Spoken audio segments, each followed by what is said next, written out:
BR7 టీవీకి స్వాగతం. నేను రేవతి. ముందుగా ప్రధానాంశాలు.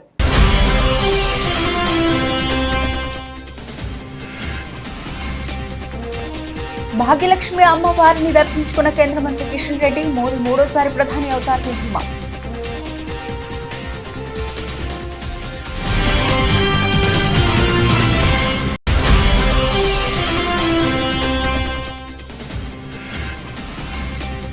హైదరాబాద్ నుంచి గెలిచి ప్రజలకు న్యాయం చేస్తామన్న మాధవీలత. బీజేపీ గెలిచే 400 సీట్లలో హైదరాబాద్ ఉంటుందని ఆశాభావం.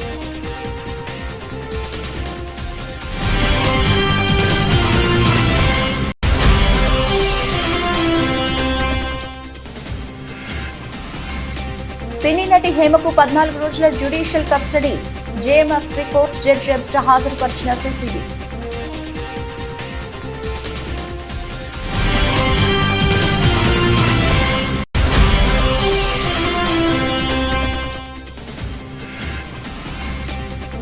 పసికున ఉగాండాను 58 పరుగులకే కుప్పకూల్చిన ఆఫ్ఘన్. 125 పరుగుల భారీ తేడాతో ఆఫ్ఘన్ విజయం.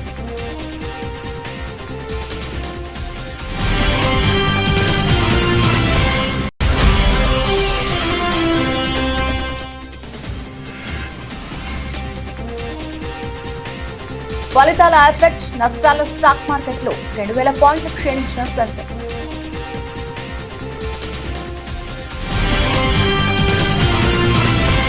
దేశంలో ప్రధాని నరేంద్ర మోదీ నాయకత్వంలో బీజేపీ అఖండ మెజారిటీతో మరోసారి అధికారంలో రావాలని, వికసిత్ భారత్ సంకల్పం నెరవేరాలని ఆకాంక్షిస్తూ లోక్సభ ఎన్నికల ఫలితాల వెల్లడి నేపథ్యంలో చార్మినార్ భాగ్యలక్ష్మి అమ్మవారి ఆలయాన్ని కేంద్ర మంత్రి బీజేపీ రాష్ట్ర అధ్యక్షులు కిషన్ రెడ్డి సతీ సమేతంగా దర్శించుకుని ఆశీర్వాదం తీసుకున్నారు. మిత్రులందరికీ నమస్కారం. ప్రపంచవ్యాప్తంగా ఈరోజు మన భారతదేశానికి సంబంధించినటువంటి పార్లమెంట్ ఎన్నికల ఫలితాల పట్ల ఎంతో ఆతృతతో ఆసక్తితో ఎదురు చూస్తున్నారు. కొద్ది క్షణాల్లో మన దేశవ్యాప్తంగా ఈ యొక్క లోక్సభ ఎన్నికలకు సంబంధించినటువంటి ఓటింగ్ ఏదైతే కౌంటింగ్ ఉందో కొద్దిసేపట్లో ప్రారంభం కానున్నది. నాకు పూర్తి విశ్వాసం ఉంది. ఎగ్జిట్ ఫలితాల్లో కూడా నరేంద్ర మోడీ గారు అద్భుతమైనటువంటి మెజార్టీతో మూడోసారి ప్రధానమంత్రిగా మరి బాధ్యతలు చేపట్టనున్నారు. ఈ నెల 2వ వారంలో వారి ప్రధానమంత్రిగా బాధ్యతలు చేపట్టేటువంటి అవకాశం ఉంది. తెలంగాణలో కూడా మొదటి నుంచి కూడా మేము చెప్తున్నట్టుగా డబుల్ డిజిట్ ఏదైతే 2 అంకెలుగా ఉన్నటువంటి సీట్లు మేము సాధిస్తామనేటువంటి డబుల్ డిజిట్లో తప్పకుండా మాకు పూర్తి విశ్వాసం ఉంది. తెలంగాణలో కూడా నరేంద్ర మోడీ గారు మళ్ళీ ప్రధానమంత్రి కావాలనేటువంటి ఆకాంక్షతో ఎదురు చూస్తున్నారు. మొత్తం ఫలితాలు వచ్చిన తర్వాత పూర్తి స్థాయిలో వివరిస్తాం. కానీ ఈరోజు ప్రశాంతంగా కౌంటింగ్ జరగాలని, ఎక్కడ చిన్న ఇన్సిడెంట్స్ లేకుండా జరగాలని కోరుకుంటున్నాను. భాగ్యలక్ష్మి అమ్మవారిని ప్రార్థించడం జరిగింది. కొద్ది క్షణాల్లో ప్రారంభం కానున్నటువంటి ఈ కౌంటింగ్లో భారతీయ జనతా పార్టీ అభ్యర్థులను ఆశీర్వదించాలని, నరేంద్ర మోడీ గారిని ఆశీర్వదించాలని, పెద్ద సంఖ్యలో దేశంలో తెలంగాణలో అత్యధికమైన ఫలితాలు రావాలని అమ్మవారిని ప్రార్థించాను. ఆ దిశలోనే ఈరోజు మనకు ఫలితాలు ఉంటాయని చెప్పి కూడా మేము భావిస్తా ఉన్నాం. పల్నాడు జిల్లా 7 అసెంబ్లీ పార్లమెంటు సెగ్మెంట్ల ఓట్ల లెక్కింపు సందర్భంగా జేఎన్టీ కళాశాలలో జిల్లా ఎస్పీ మల్లికా గార్గ్ కౌంటింగ్ కేంద్రాలను పరిశీలించారు.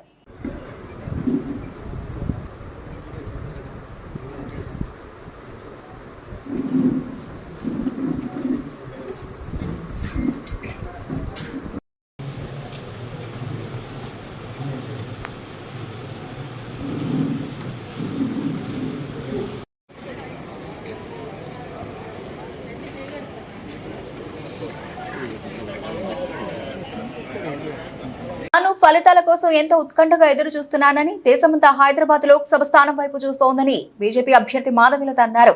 హైదరాబాద్ స్థానంలో గెలిచి ఇక్కడి ప్రజలకు న్యాయం చేస్తామన్నారు. బీజేపీ గెలిచే 400 స్థానాల్లో హైదరాబాద్ ఉంటుందని ఆశాభావం వ్యక్తం చేశారు. మంగళవారం ఆమె మీడియాతో మాట్లాడుతూ ఇక్కడ గెలుపు ముఖ్యమన్నారు. మే 13న హైదరాబాద్ లోక్సభ పరిధిలో ఏం జరుగుతుందో అందరూ చూశారన్నారు. అయినప్పటికీ తాను గెలుస్తానని ధీమా వ్యక్తం చేశారు. ఎన్నికలు న్యాయంగా జరిగితే భారీ మెజార్టీతో గెలిచేవాళ్లమని, కానీ అన్యాయంగా జరిగాయన్నారు. హైదరాబాద్ లోక్సభ అన్యాయం నుంచి బయటపడాలంటే తాను గెలవాలన్నారు. ఎన్నికల తర్వాత తాను హైదరాబాద్ ప్రజలకు కనిపించననే వాదనలో పసలేదని అభిప్రాయపడ్డారు. యాకత్పురాలో ఇటీవల డ్రైనేజీ బయటకు వస్తుంటే మొదట వెళ్లింది తానేనన్నారు. ప్రజల గుండెల నిండా మోదీపై ప్రేమతో ఓటు వేశారన్నారు. కేంద్రంలో ఈసారి బీజేపీ 400కు పైగా స్థానాలు గెలుచుకుంటుందని ధీమా వ్యక్తం చేశారు.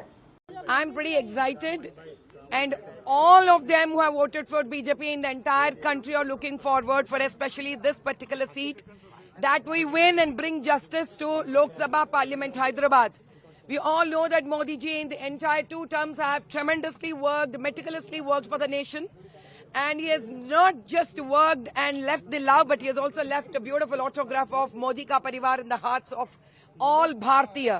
I'm so sure that the entire country today would have been in their own prayers, blessing and wishing for 400 par. And these blessings have a tremendous storm of positivity in the nation, along with winning Hyderabad seat. ఏపీలో నిన్నటి వరకు విజయం మాదిగాని ధీమా వ్యక్తం చేసిన YCP నేతల్లో నేడు నిరుత్సాహం నెలకొంది. ఓట్ల లెక్కింపు మొదలైన 2 గంటల్లోనే ట్రెండ్ స్పష్టమైంది. టీడీపీ, బీజేపీ, జనసేన కూటమి 100కి పైగా స్థానాల్లో ఆధిక్యంతో దూసుకుపోతూ ఉండగా అధికారం వైసీపీ చాలా వెనుకబడిపోయింది. ఆ పార్టీకి చెందిన మంత్రులు కౌంటింగ్ హాళ్ల నుంచి నిరాశతో నిష్క్రమిస్తున్నారు. తాజాగా మాజీ మంత్రి గుడివాడ సిట్టింగ్ ఎమ్మెల్యే కొడాలి నాని కూడా పరిస్థితుల నేపథ్యంలో కౌంటింగ్ కేంద్రం నుంచి వెనుదిరిగారు. ఏపీలో సీఎం జగన్ మినహా మంత్రులకు ఎదురుగాలి వేస్తున్నట్టు ఓట్ల లెక్కింపు సరళి చెబుతోంది. ప్రారంభ రౌండ్లలో అత్యధికంలోకి వచ్చిన ఒకరిద్దరు మంత్రులు ఆ తర్వాత రౌండ్లలో వెనుకంజ వేశారు. బాధితుడి నుండి 45,000 రూపాయలు లంచం తీసుకుంటూ ఉండగా బాధితుని ఫిర్యాదు మేరకు ఏసీబీ అధికారులు పథకం ప్రకారం రెడ్ హ్యాండెడ్ గా పట్టుకున్నారు. మేడ్చల్ జిల్లా కలెక్టరేట్ లో ఏసీబీ అధికారులు ఆకస్మిక దాడులు నిర్వహించారు. బాధితుడి నుండి 45,000 రూపాయలు లంచం తీసుకుంటూ ఏడీ నర్సిరెడ్డి ఏసీబీ అధికారులు పట్టుబడ్డారు. ఓ స్కీమ్ అనుమతి కోసం ఏడీ లంచం అడిగినట్లు తెలుస్తోంది. బాధితుడు ఏసీబీ అధికారులను ఆశ్రయించడంతో ఏసీబీ అధికారులు వాళ్ళపని అధికారిని లంచం తీసుకుంటూగా పట్టుకుని వారి వద్ద నుండి 45,000 రూపాయలు రికవరీ చేసి అరెస్ట్ చేశారు. ఏసీబీ అధికారులు తెలిపిన వివరాల ప్రకారం మేడ్చల్ కలెక్టరేట్ లో ఇండస్ట్రీస్ అధికారి ఏడీఈ నర్సిరెడ్డి ఒక స్కీమ్ అనుమతి కోసం వచ్చిన బాధితుడిని 50,000 రూపాయలు లంచం డిమాండ్ చేయగా 45,000 రూపాయలు ఒప్పందం కుదుర్చుకున్నారు. బాధితుడు ఏసీబీ అధికారులు ఫిర్యాదు చేయడంతో తాము లంచం తీసుకుంటూ ఉండగా పట్టుకోవడం జరిగిందన్నారు. సార్ అమౌంట్ ఎంతమంది అని అనుకున్నారు? అతను తీసుకుంది మాత్రం 45,000 అండి. ఇంకా మిగతాది మేము ఎంక్వైరీ చేస్తాము. అతనికి ఒకరికి ఇందులో సంబంధం ఉందా, ఇంకా వేరే వాళ్ళకి ఎవరికైనా సంబంధం ఉందా అన్న విధంగా కూడా మేము విచారణ చేపడుతున్నామండి. టిప్పర్ కొనుగోలు ఎప్పుడు జరిగింది? టిప్పర్ కొనుగోలు అయిన తర్వాత రిజిస్ట్రేషన్ అంతా ప్రాసెస్ అయిన తర్వాతనే ఇది అప్లై చేయాలన్నమాట దానిలో రూల్. సో ఇది ఆల్రెడీ రీసెంట్ గానే పర్చేజ్ చేసినారు. వాళ్ళు పర్చేజ్ చేసి రిజిస్ట్రేషన్ అంతా చేసుకున్నారు. రిక్వైర్డ్ డాక్యుమెంట్స్ అవన్నీ కూడా ఎన్క్లోజ్ చేస్తూ వీళ్ళు అప్లై చేస్తారు. యాక్చువల్గా 50,000 అడిగాడు. రిక్వెస్ట్ చేస్తే 45,000 కి రెడ్యూస్ చేసిండు అమౌంట్. ఆంధ్రప్రదేశ్ లో దాదాపు కూటమి విజయం ఖరారు కావడంతో తూర్పుగోదావరి జిల్లా గోకవరం మండలం గోకవరం గ్రామంలో తెలుగుదేశం, జనసేన, బీజేపీ నాయకులు సంబరాల్లో మునిగి తేలుతున్నారు. ఎన్నికల కోడ్ నిబంధనలు పాటిస్తూ శబ్దాలు లేని పసుపు రంగు వెలువడే చుచ్చుబుట్లను వెలిగించి కూటమికి అనుకూలంగా నినాదాలు చేశారు. సాయంత్రానికి శాంతియుత ర్యాలీకి కూటమి నేతలు సన్నాహకాలు చేసుకుంటున్నారు.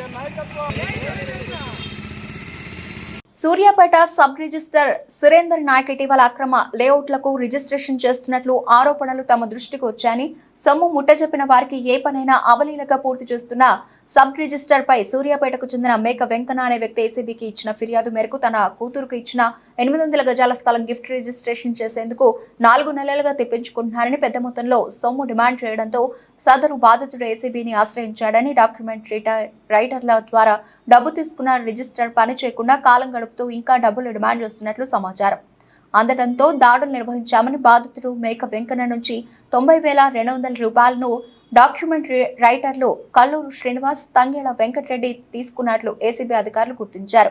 ఈ మేరకు రిజిస్టర్ కార్యాలయంలో ఆకస్మిక తనిఖీలు చేపట్టిన అధికారులు A1 బానోతు సురేందర్ నాయక్, డాక్యుమెంట్ రైటర్లు A2 కల్లూరు శ్రీనివాస్, A3 తంగేళ్ల వెంకటరెడ్డిని అదుపులోకి తీసుకున్నామన్నారు. గజానికి 100 చొప్పున దాదాపు ₹1,00,000 పైన అయితేనే డబ్బులు ఇస్తేనే లంచం ఇస్తేనే వర్క్ చేస్తూ రిజిస్ట్రేషన్ చేస్తామని చెప్పడం జరిగింది. ఇప్పుడు అట్లా లంచం ఇవ్వడం ఆ కంప్లైంట్కి ఇష్టం లేకుండా మా దగ్గర అప్రోచ్ అయినప్పుడు మేము డీటెయిల్ ఎంక్వైరీ చేశాము. ఎంక్వైరీలో ఇప్పుడు ఆల్రెడీ మీకు చెప్పినట్టు 2 సార్లు ఏసీపీ ట్రాప్ అయ్యాడు. తర్వాత ఈరోజు ఈ ఏసీపీ నల్గొండ డిఎస్పీ నేను, తర్వాత ఇన్స్పెక్టర్స్ ఇద్దరు రామారావు వెంకట్రావు అండ్ స్టాఫ్, తర్వాత ఇద్దరు మీడియేటర్లు వాళ్ళతో ఈ ట్రాప్ ఇక్కడ రెడ్ హ్యాండెడ్గా ఫస్ట్ శ్రీనివాస్ డాక్యుమెంట్ రైటరు, అతనితో పాటు వెంకటరెడ్డి అని ఇంకో రైటర్, వాళ్ళిద్దరూ మనీ రిసీవ్ చేసుకొని వచ్చి ఇక్కడ ఆఫీసులో ఈయనకు రిసీవ్ చేసుకున్నట్టు ఇన్ఫర్మేషన్ ఇచ్చారు. ఇచ్చిన తర్వాత ఈ ముగ్గురిని ఈరోజు రెడ్ హ్యాండెడ్గా పట్టుకొని కస్టడీలో తీసుకున్నాము. తర్వాత ఫర్దర్ ఇన్వెస్టిగేషన్తో రిమాండ్ పంపిస్తాము. ముగ్గురు పేర్లు ఒకరి ఎస్ఆర్ఓ శ్రీ బానోత్ సురేందర్ నాయక్ ఒకటి, తర్వాత కె శ్రీనివాస్ ఇంకొక అతను, మూడో అతను వెంకటరెడ్డి. వీళ్ళిద్దరూ ప్రైవేట్ డాక్యుమెంట్ రైటర్లు. ఇలా కస్టడీ తీసుకొని రిమాండ్ చేస్తాము. మీ ద్వారా ఈ కస్టడీలోకి తీసుకున్నాక 99,200 రూపాయలు ఈ ప్రైవేట్ ఏజెంట్ వాళ్ళ దగ్గర సీజ్ చేయడం జరిగింది. ఏవైతే సబ్ రిజిస్ట్రార్ గారు డిమాండ్ చేశారో వీళ్ళ ద్వారా తీసుకోమని ఆయనకు చెప్పడం వల్లే వాళ్ళిద్దరు తీసుకున్నారు. ఆ 99,200 మేము సీజ్ చేసింది రికవరీ చేశాము. తర్వాత మీ ద్వారా అందరికీ పబ్లిక్ తెలియజేసేది ఏమంటే, ఎవరైనా గవర్నమెంట్ సర్వెంట్ తను చేయాల్సిన లీగల్ డ్యూటీ చేయకుండా పని చేయడానికి డబ్బులు లంచము డిమాండ్ చేస్తే టోల్ ఫ్రీ నంబర్ ఏసీబీది 1064 ఆ నంబర్కి కాల్ చేయండి. వాళ్ళ వివరాలు గోప్యంగా ఉంచి ఎంక్వైరీ చేసి అది కరెక్ట్ అయితే వాళ్ళ మీద యాక్షన్ తీసుకోవడం జరుగుతుంది. సీజర్ అమౌంట్ డాక్యుమెంట్ రైటర్స్ ద్వారా వాళ్ళని తీసుకోమని చెప్పాడు. ఎందుకంటే ఆల్రెడీ 2 సార్లు డ్రాప్ అయ్యాడు కాబట్టి ఆయన వీళ్ళ ద్వారా తీసుకోవడానికి ట్రై చేశాడు. వాళ్ళ దగ్గర రికవరీ చేశాం. వాళ్ళ ఆఫీస్ డాక్యుమెంట్ రైటర్ ఆఫీస్ ఇక్కడే పక్కన ఉంది. అందులో సార్వత్రిక ఎన్నికల నేపథ్యంలో కౌంటింగ్ పూర్తి స్థాయిలో సన్నద్ధం అవడం జరిగిందని, పోస్టల్ బ్యాలెట్ లెక్కింపు పూర్తయిన తర్వాత ఈవీఎం ఓట్లతో కలిసి తుది ఫలితాలను ప్రకటించనున్నట్లు కలెక్టర్, జిల్లా ఎన్నికల అధికారి డాక్టర్ కె మాధవలత పేర్కొన్నారు. స్థానిక మీడియా సెంటర్ వద్ద కౌంటింగ్ ఏర్పాట్లపై పాత్రికేయులతో మాట్లాడుతూ పోస్టల్ బ్యాలెట్ లెక్కింపు తొలుత ప్రారంభించి అనంతరం ఈవీఎం యూనిట్స్ లో పోలైన ఓట్లు లెక్కించనున్నట్లు తెలియజేశారు. జిల్లాలో అతి తక్కువ పోలింగ్ కేంద్రాలు ఉన్న కొవ్వూరులో మొత్తం 13 మంది అభ్యర్థులు పోటీలో ఉన్నారని, ఇక్కడ 13 రౌండ్స్ ఉన్నట్లు తెలిపారు. రాజమండ్రి రూరల్ నియోజకవర్గ పరిధిలో అత్యధిక పోలింగ్ కేంద్రాలు ఉన్నాయని, అక్కడ 20 రౌండ్లలో ఓట్ల లెక్కింపు జరుపుతున్నట్లు పేర్కొన్నారు. అక్కడ 7 అభ్యర్థులు పోటీలో ఉన్నారని పేర్కొన్నారు. తొలుత రాజమండ్రి రూరల్ నియోజకవర్గ ఫలితాలు ముందుగా ప్రకటించే అవకాశం ఉందని తెలిపారు. పోస్టల్ బ్యాలెట్స్ మనకి ఏమవుతుంది అంటే అది రౌండ్ వైజ్ రిజల్ట్ రాదు. అట్ ఏ టైం అన్నీ మనకి కంప్లీట్ అయిపోయాక అప్పుడు మనకు వస్తుంది, ఒకటే రిజల్ట్ వస్తుంది. మనకి ఈవీఎం కౌంటింగ్ ఫస్ట్ స్టార్ట్ అవుతుంది. మనకి కొవ్వూరులో అతి తక్కువ పోలింగ్ స్టేషన్స్ ఉన్నాయి, 13 రౌండ్స్ ఉన్నాయి. అయితే ఇక్కడ ఏంటంటే రాజమండ్రి రూరల్లో 20 రౌండ్స్ ఉన్నాయి, బట్ 7 మంది క్యాండిడేట్స్ ఉన్నారు అక్కడ మనం కొవ్వూరులో చూస్తే 13 మంది వస్తారు. సో ఈ రకంగా చూస్తే మనకి ఇద్దరు కొవ్వూరు కానీ రాజమండ్రి రూరల్ కానీ ఫస్ట్ వస్తుంది అనేది ఎక్స్పెక్ట్ చేస్తాం. రిజల్ట్ మొత్తం ఈవీఎం కౌంటింగ్ అవ్వాలి, ప్లస్ మనకి పోస్టల్ బ్యాలెట్ కౌంటింగ్ అయిపోయాక ఎవరు విన్నింగ్ క్యాండిడేట్ అనేది నిర్ధారించడం జరుగుతుంది. అయితే అది మనం అనౌన్స్ చేసేది వీవీప్యాట్ కూడా 5 మనం కౌంట్ చేయాలి కాబట్టి ఆ వీవీప్యాట్స్ కూడా 5 కౌంటింగ్ అయిపోయిన తర్వాత మాత్రమే రిజల్ట్ అనౌన్స్ చేయడం జరుగుతుంది.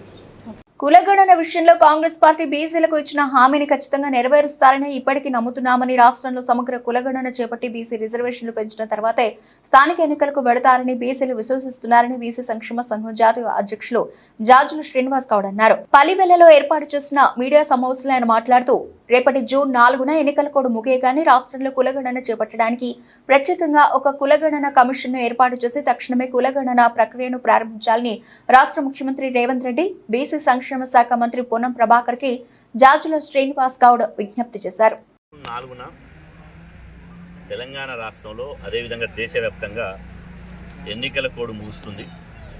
ఈ ఎన్నికల కోడ్ ముగిసిన వెంటనే తెలంగాణ రాష్ట్రంలో కాంగ్రెస్ పార్టీ ఇచ్చినటువంటి హామీ మేరకు తెలంగాణ రాష్ట్రంలో గ్రామ పంచాయతీ మరియు మండల పరిషత్, జిల్లా పరిషత్ ఎన్నికల్లో, స్థానిక సంస్థల ఎన్నికల్లో బీసీ రిజర్వేషన్లను జనాభా దామాష ప్రకారం పెంచడానికి రాష్ట్రంలో కులగణన వెంటనే చేపట్టాలని చెప్పి రాష్ట్ర ప్రభుత్వాన్ని డిమాండ్ చేస్తున్నారు.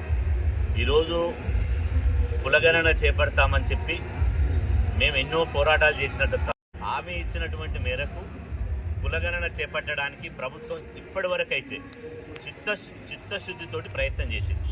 ఎందుకంటే కులగణన చేపడతామని అధికారంలోకి వచ్చినటువంటి డిసెంబర్ 7వ తేదీన రాష్ట్ర ముఖ్యమంత్రి రేవంత్ రెడ్డి గారు ప్రమాణ స్వీకారం చేసిన తర్వాత సరిగ్గా నెల రోజుల తర్వాత ఇవాళ జనవరి 14వ తేదీన మేము ఢిల్లీలో రాహుల్ గాంధీ గారితో భేటీ అయిన సందర్భంగా రాహుల్ గాంధీ గారి ఆదేశాల మేరకు రాష్ట్ర ముఖ్యమంత్రి రేవంత్ రెడ్డి గారు ఇవాళ క్యాబినెట్లో తీర్మానం చేయడం జరిగింది.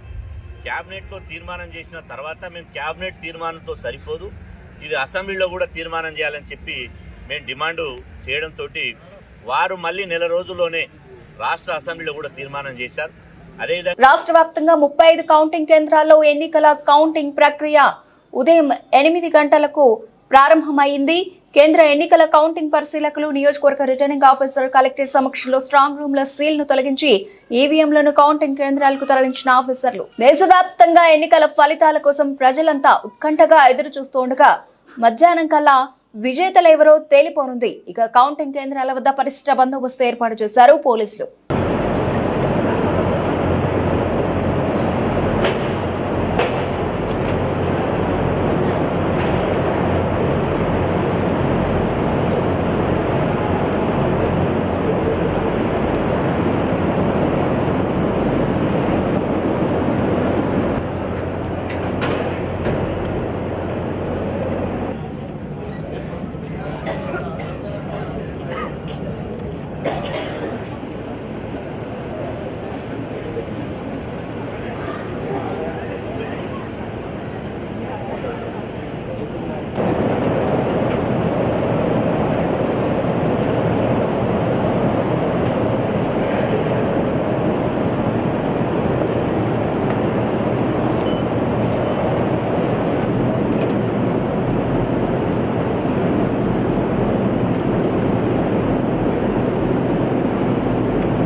లైట్ అయ్యి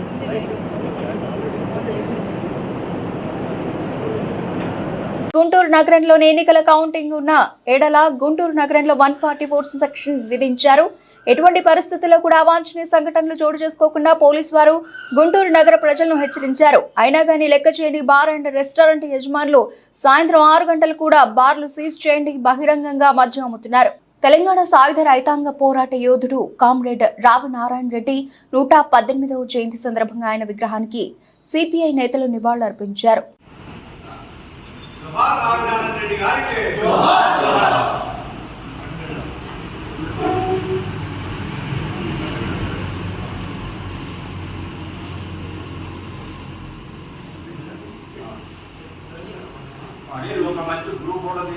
అదే అందరు వేసిన తర్వాత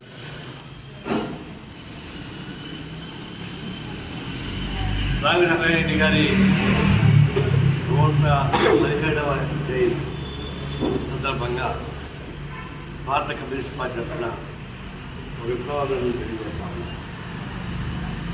రావి నారాయణ రెడ్డి గారి మాట కేవలం తెలంగాణ నల్గొండ కాకుండా దేశవ్యాప్తంగా పార్లమెంటు ప్రారంభమని రావి నారాయణ గారి పేరు ప్రస్తావిస్తుంది. ఈ నారాయణ నిపుణుల కన్నా ఎక్కువ వచ్చినటువంటి రావి నారాయణ రెడ్డి ఎప్పుడే స్వయంగా ముందు మొదలంటే నేను అవసరానికి చెప్పండి నమ్ముతున్నాను. అలాంటి ప్రాముఖ్యత గుర్తుంచుకోవాల్సిన అవసరం. తెలంగాణ విడిపోయింది, మనం మొదటి నుంచి కూడా అందరూ విడిపోలేదు, రాష్ట్రం విడిపోయినట్టు. రాష్ట్రం విడిపోయినప్పుడు దీని గురించి సంస్కృతి అవసరం. నిన్న 10 సంవత్సరాల ఉత్సవాన్ని కొత్త గవర్నమెంట్ చేస్తుంది, సంతోషం. అయితే రావి నారాయణ రెడ్డి లాంటి వాళ్ళ చరిత్రని ప్రస్తావించకపోవడం అనేది చాలా బాధ. రెండవది ఏంటంటే ఇప్పుడు దాకా పరిష్కారం కానీ తెలంగాణ పోరాటాన్ని అధికార రీత్యా రాష్ట్ర ప్రభుత్వం నిర్వహించాలని మొదటి కోరుతా ఉంది. రావి రెడ్డి గారి 117వ జయంతి ఉత్సవాల సందర్భంగా ఇప్పుడే మనం వారికి నివాళులు అర్పించాం. ప్రధానంగా రామినారాయణ రెడ్డి గారు ఒక వ్యక్తి కాదు, ఒక శక్తి, ఒక సంస్థ. ఆయన భూస్వామ్య కుటుంబంలో పుట్టి అన్ని రకాల అనుభవించడానికి అవకాశం ఉన్న ఆనాడు ఉన్నటువంటి రాజకీయ వ్యవస్థని బద్దలు కొట్టేందుకు ప్రజల పక్షంగా నిలబడ్డారు. అందులో వెట్టి చాకరీ రద్దు కొరకు, అలాగే బాలి సంఖ్యలను బద్దలు కొట్టేందుకు ఆయన నిర్విరామాలను పూర్తి చేశారు. అందులో ప్రధానంగా ఆయన సొంతంగా ఆయన భూమిని కూడా దానం చేసి తర్వాత ఆనాడు ఆంధ్ర మహాసభకు ప్రధాన నాయకత్వం వహించి మరి ఊరూరా పల్లె పల్లెకు ప్రజలను చైతన్యపరచడంలో వారి వాణి, వారి కృషి, వారి ప్రయత్నం, అందులో రామినారాయణ రెడ్డి, బద్దమెల్లారెడ్డి, మరి మగ్దుమోని, దీని రాజమండ్రి కూడా అనేక మంది నాయకుల యొక్క కృషి వల్ల మొత్తం మీద తెలంగాణలో ఆనాడు సాయుధ పోరాటం ఎదురేని పరిస్థితిలోనే అసలు సెప్టెంబరు 17న 11న ఎందుకు పిలిపించాల్సి వచ్చింది? ఆగస్టు 15 దేశాలు స్వాతంత్రం వచ్చినా తెలంగాణ రాలేదు. అందుకని పిలిపించిన. అందుకని ఈ కొత్త ప్రభుత్వం కానీ గతంలో ప్రభుత్వాలు కానీ గుర్తించకపోవడం అనేది దుర్మార్గం, దారుణం, అన్యాయం.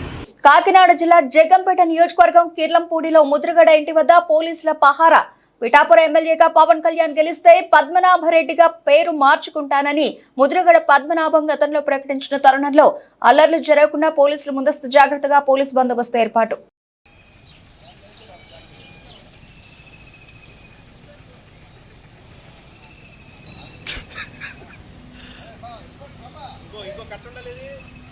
సూర్యాపేట ఎస్ఆర్ఓ కార్యాలయంపై ఏసీబీ దాడులు, దస్తావేజు రైటర్లు, షాపులు మూసివేత వివరాలు తెలియాల్సి ఉంది.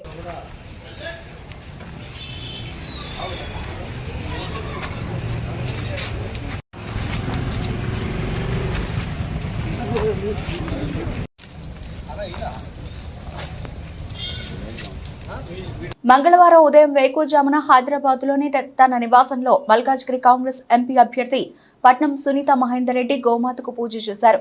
గోమాత శాలువా కప్పి అరటిపళ్లు తినిపించి ప్రదర్శన చేశారు. ఈ సందర్భంగా గోమాత ఆశీస్సులు అందుకున్నారు.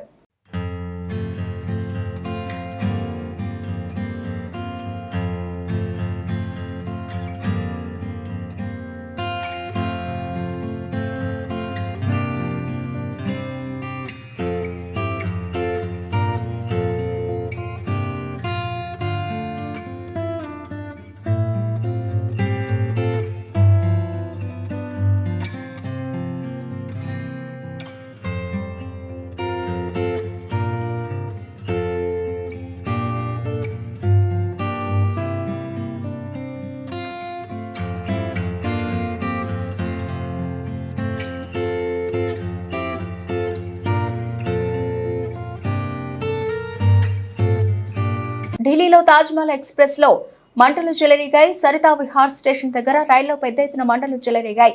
అయితే ప్రయాణికులను అప్రమత్తం చేసి వెంటనే బయటకు తీసుకురావడంతో ఎలాంటి ప్రాణ నష్టం జరగలేదు. ఈ ప్రమాదంలో 4 బోగీలు అగ్నికి ఆహుతయ్యాయి. సంఘటన స్థలానికి చేరుకున్న 5 ఫైర్ ఇంజన్లు మంటలను అదుపులోకి తెచ్చాయి. అదుపులోకి తెచ్చాయి. విద్యుత్ షార్ట్ సర్క్యూట్ కారణంగా మంటలు చెలరేగినట్టు గుర్తించారు. పక్క బోగీలకు వ్యాపిస్తున్న మంటలను వెంటనే అదుపు చేశారు. ఈ క్రమంలో రైలును సరితా విహార్ స్టేషన్లో నిలిపివేశారు. దీంతో కొద్దిపాటి ఆలస్యంగా రైలు సేవలు పునఃప్రారంభమయ్యాయి. ఈ ఘటనపై రైల్వే పోలీసులు కేసు నమోదు చేసుకుని విచారణ చేస్తున్నట్లు తెలిపారు.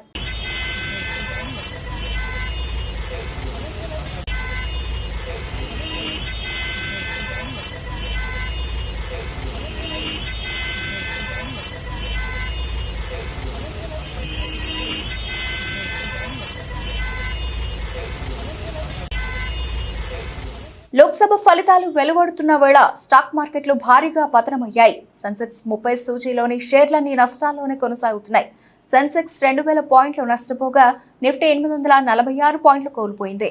ఎగ్జిట్ పోల్స్ అంచనాలతో సోమవారం సరికొత్త రికార్డులు సృష్టించిన స్టాక్ మార్కెట్లు నేడు ఫలితాలను ఎగ్జిట్ పోల్స్ ట్రెండ్ కొనసాగుతున్న నష్టాలు చవిచూస్తున్నాయి. ఉదయం 9:36 నుండి బీఎస్ఈ సెన్సెక్స్ 2134 పాయింట్లు క్షీణించి 74,334 వద్ద ట్రేడ్ అవుతోంది. నిఫ్టీ 846 పాయింట్లు క్షీణించి 22,417 వద్ద ట్రేడ్ అవుతోంది. డాలర్తో పోలిస్తే రూపాయి మార్క విలువ 83.24 రూపాయల వద్ద ప్రారంభమైంది. అంతర్జాతీయ క్రికెట్లో ఓనమాలు ప్రారంభించిన ఉగాండా జట్టు టీ20 వరల్డ్ కప్ లో ఓటమితో ప్రస్థానం ప్రారంభించింది. గయానాలో ఆఫ్ఘనిస్తాన్తో జరిగిన మ్యాచ్లో ఉగాండా 125 పరుగుల భారీ తేడాతో ఓటమి పాలైంది. ఈ మ్యాచ్లో ఉగాండా టాస్ గెలిచి ఆఫ్ఘనిస్తాన్కు బ్యాటింగ్ అప్పగించింది. దాంతో మొదటి బ్యాటింగ్ చేసిన ఆఫ్ఘన్ జట్టు నిర్ణీత 20 ఓవర్లలో 5 వికెట్లకు 183 పరుగులు చేసింది. అనంతరం లక్ష్య ఛేదనలో ఉగాండా జట్టు 16 ఓవర్లలో 58 పరుగులకు కుప్పకూలింది. Afghan left arm seamer Fazal Haq Farooqi 5 వికెట్లతో ఉగాండా వెన్నువిరిచాడు.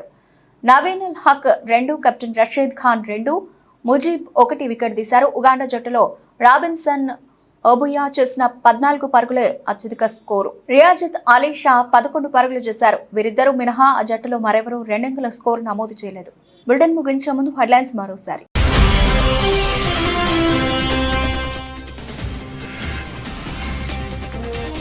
భాగ్యలక్ష్మి అమ్మవారిని దర్శించుకున్న కేంద్ర మంత్రి కిషన్ రెడ్డి. మోదీ మూడోసారి ప్రధాని అవుతారని ధీమా.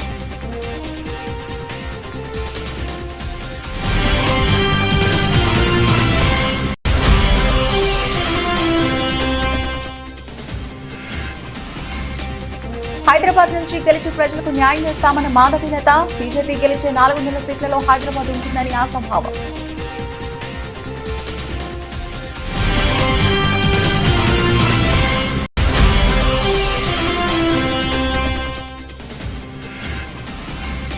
సినీ నటి హేమకు 14 రోజుల జ్యుడిషియల్ కస్టడీ.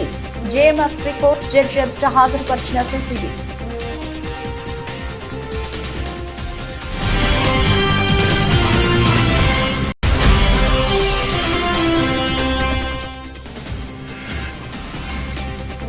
పసికున ఉగాండాను 58 పరుగులకే కుప్పకూల్చిన ఆఫ్ఘన్. 125 పరుగుల భారీ తేడాతో ఆఫ్ఘన్ విజయం.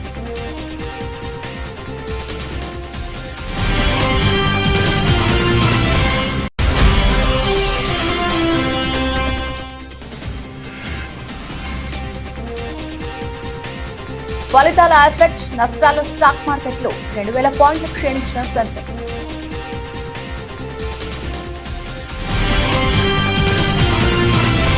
ఇవి ఇప్పటివరకు నవల్సిన అప్డేట్స్. మరిన్ని అప్డేట్స్ తో మళ్ళీ కలుద్దాం. అంతవరకు సెలవు. నమస్తే.